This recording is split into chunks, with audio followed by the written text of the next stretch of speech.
All right, good morning. I got a pretty solid update coming today. Actually, I'm gonna be doing a lot of work today, so the update's gonna come later, but today we're doing a lot of work on the Rover. Right now, I'll show you in just a second, but I'm starting on the transmission. So I'm draining out the transmission fluid now, and we're replacing it with the newly recommended Redline MTL transmission fluid. So transmission fluid is currently draining right now. And the disco, I just warmed up the transmission by driving around a little bit. It's super bright out, so I'm not like trying to squint or anything. One of the projects for today is replacing the upper link on the rear suspension. And before I get started on that, I'll show you guys a quick look at what you're looking for if it's bad, and I'll kind of go over a little bit on how to change it. There's actually a how-to from Rovers North, actually, that I might put a link in this video right here, somewhere here, or here, or here, or even here, or somewhere, or it might just be down the bottom. I don't know. I haven't done that yet before, so but check out that video to actually go through like the full run through of how to get that done. I don't think I'm gonna do a how-to on there. There's actually quite a few online, but that Rovers North one was super easy and straightforward. Differences, I'm doing it on the driveway, so I don't have a actual car lift and all that fancy stuff to do this. I just have a jack and some jack stands. So transmission fluid is draining. Roll clip here, and I'm gonna go in and get some coffee and some breakfast and then get back to it. So yeah.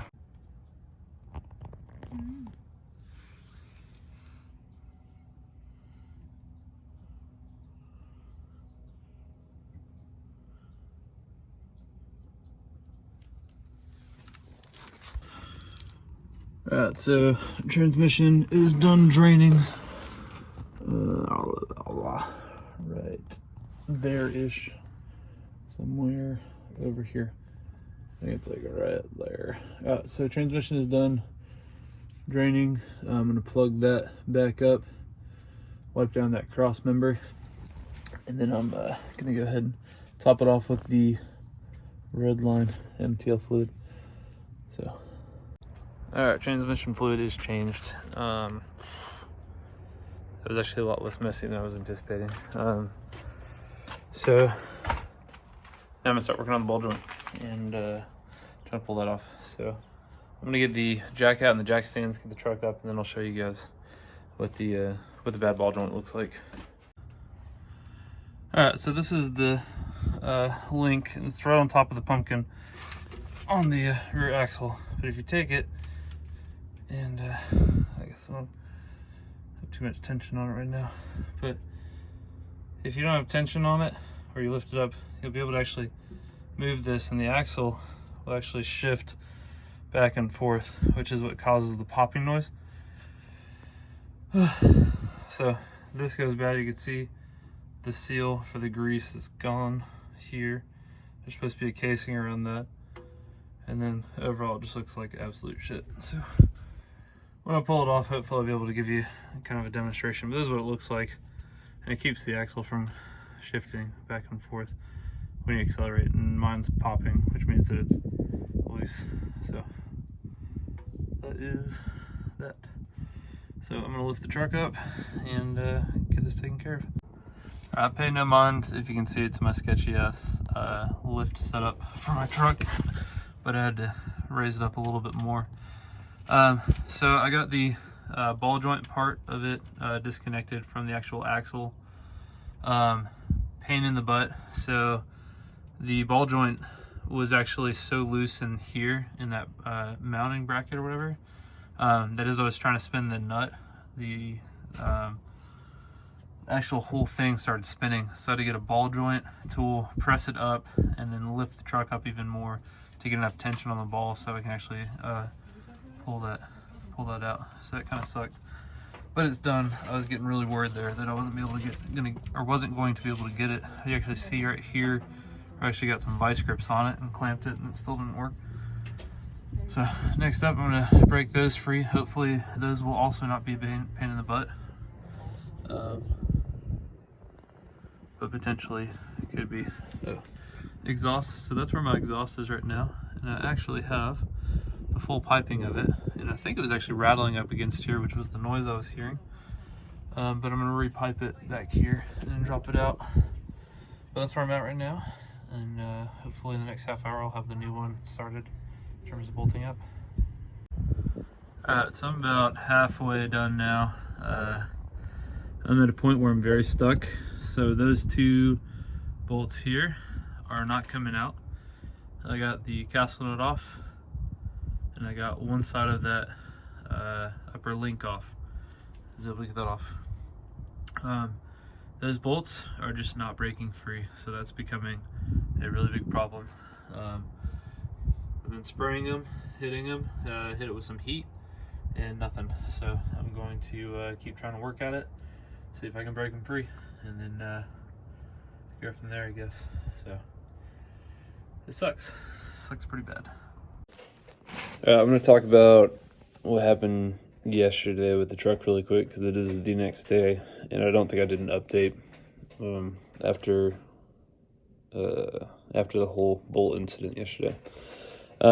So yesterday, the two bolts, they are absolutely stuck. So the bracket, I guess from popping and kind of torquing from having all that space, those bolts actually bend, and I guess it's actually a common issue, but they actually bend inside that bracket.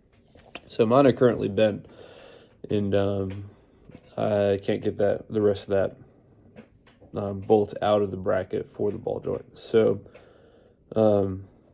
yesterday I went out, or last night after I was done, I just called it quits because I was just starting to hurt myself and just, getting annoyed. So yesterday I went out, bought a Sawzall. So the goal for today is to cut the ends of the bolts off, see if I can wiggle out the bracket, see if it'll come out the other end from the upper link.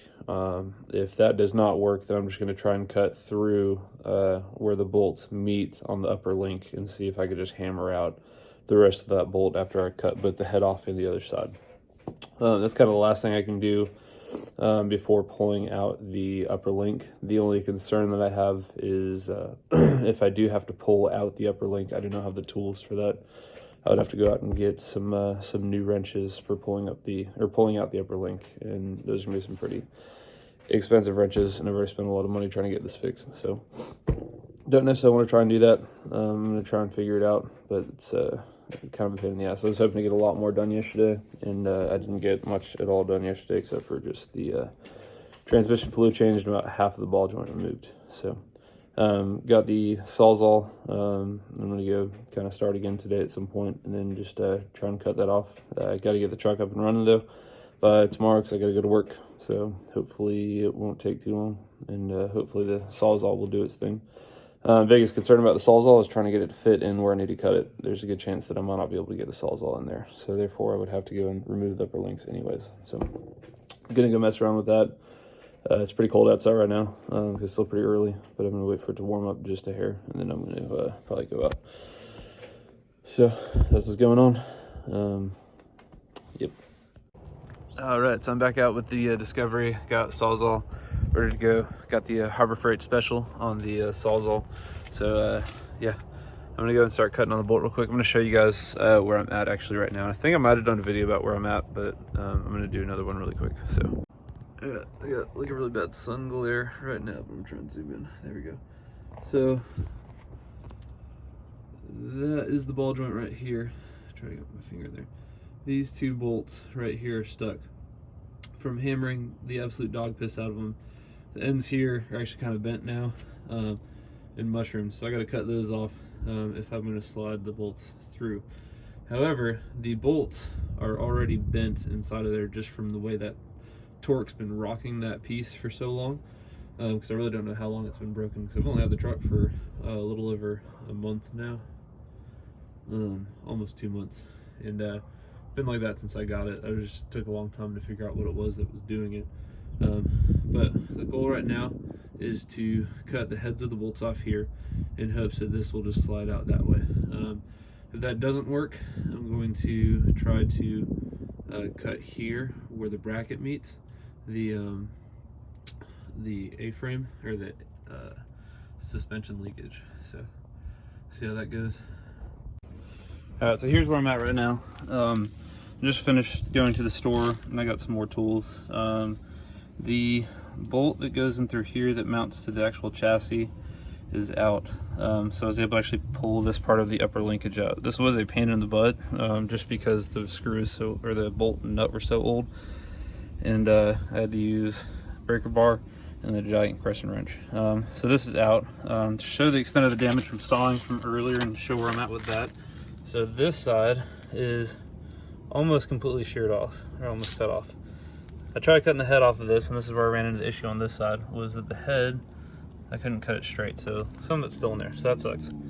But I was actually starting to cut through the linkage, which isn't a problem, it's whatever. But now I can get in here and cut the other side and start trying to work on that. So this is the next step, is to cut that, and then if I can't get these bolts out by then, I bought some drills, and I'm going to drill them out, and I'm hoping I could just kind of hammer through those, but we'll see. They look like they're going to be a pain in the butt too, but that's my next step, is to cut through those. Now I just need to figure out a setup so I can cut through it. I'm officially 2 for 2 right now. So I finally got the old one cut off, so these are pretty dang stuck. You can actually see, try and zoom in there, that clearance on those. You guys can see on this side here, where it's actually just kind of like crammed over, and you have some clearance on that side. So my guess is that the way it's bent, that's the side that's sticking. You also see just how much rust and stuff is actually just stuck on those. So I made it for pretty rough, but the cutoff on those was actually pretty quick. So now that's off the truck, that was pretty easy. So that's 2 for 2. A couple more things to go. Now, see if I can hammer those suckers out. If I can hammer those out, we are good to go. But I'm having a pretty good feeling that those are going to be just as big of a pain in the ass, if not the hardest part about all of this. All right, so it is like 7 o'clock at night, maybe, I think. And I finally have those 2 bolts out of that frame.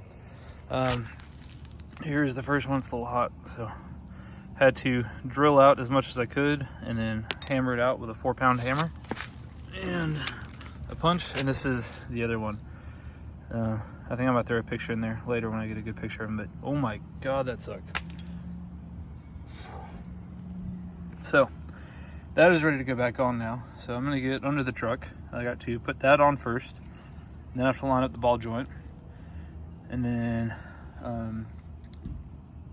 after that's said and done, I got to reattach the brake line to that, bolt everything down, fasten her up, get her off the jack stands, and she should be ready to roll.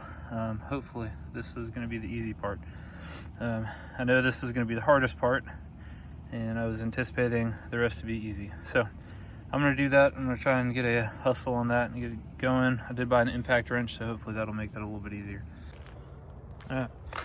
So truck is back on the ground. New ball joint installed, new bolts. Oh my gosh, I'm never doing that again. So yeah, all done. What a freaking mess. Got a lot to do still, but I'm gonna do it a different day. But I'm glad that's all done. It means I can go to work tomorrow. I was worried about having to call out because of that, and that would have sucked. So so another thing off the list, really big pain in the ass off the list, but it was one of the big issues I was having. That was actually one of the last things I wanted to get done besides the transmission before I tried taking this off-road. So now that that's done, I'm gonna go probably put it through its paces. So yep, catch you guys next time.